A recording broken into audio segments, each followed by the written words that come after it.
మీ జగన్ పాలనలో మీ బిడ్డ పాలనలో ఇడుపులపాయ నుంచి ఇచ్చాపురం వరకు మీ ఇష్టం ఏ గ్రామాన్నైనా ఏ పట్టణాన్నైనా తీసుకోండి ఆ గ్రామానికి వెళ్ళి ఆ గ్రామంలో 4 అడుగులు వేస్తే అదే గ్రామంలో ఒక గ్రామ సచివాలయం కనిపిస్తుంది పట్టణాల్లో అయితే ఒక వార్డు సచివాలయం కనిపిస్తుంది ఎవరు పెట్టారో సచివాలయం అని చెప్పి ఎవరిని అడిగినా కూడా గుర్తుకొచ్చేది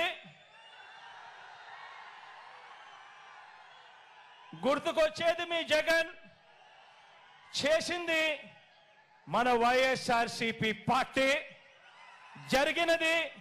ఈ 58 నెలల కాలంలోనే అని చెప్పి కూడా గర్వంగా చెప్తా ఉన్నా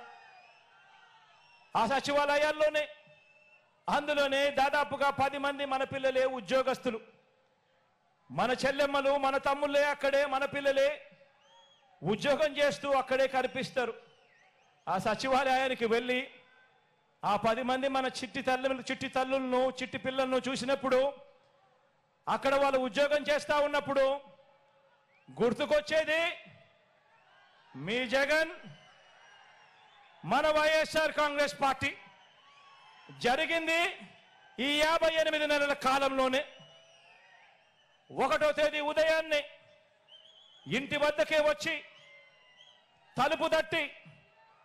చిక్కటి చిరునవ్వుతో గతంలో ఎప్పుడు జరగలా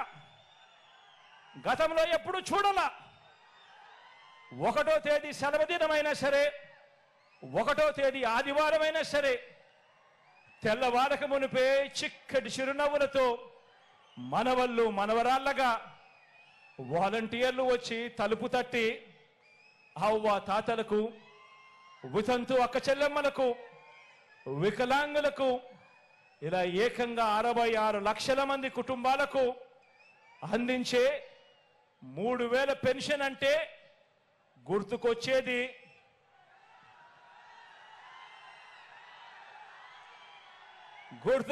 మీ జగన్ జరిగింది ఈ 58 నెలల కాలంలోనే జరిగింది మన వైఎస్ఆర్సీపీ ప్రభుత్వంలోనే ఇంకో విషయం కూడా తెలుసా 3000 రూపాయలు పెన్షన్ ఇస్తా ఉన్న రాష్ట్రం దేశంలోనే ఎక్కడా లేదు 3000 రూపాయలు పెన్షన్ ఇస్తా ఉన్న రాష్ట్రం దేశంలోనే ఎక్కడా లేదు సంవత్సరానికి 24,000 కోట్ల రూపాయలు మీ బిడ్డ ఖర్చు చేస్తా ఉంటే అవ్వ తాతల కోసం వితంతు అక్క చెల్లెమ్మల కోసం ఆ దివ్యాంగుల కోసం మన తర్వాత చూస్తే మిగిలిన రాష్ట్రాలు ఎంతెంత ఖర్చు చేస్తా ఉన్నాయో తెలుసా తర్వాత రాష్ట్రం తెలంగాణ చేస్తా ఉన్నది కేవలం 12,000 కోట్లు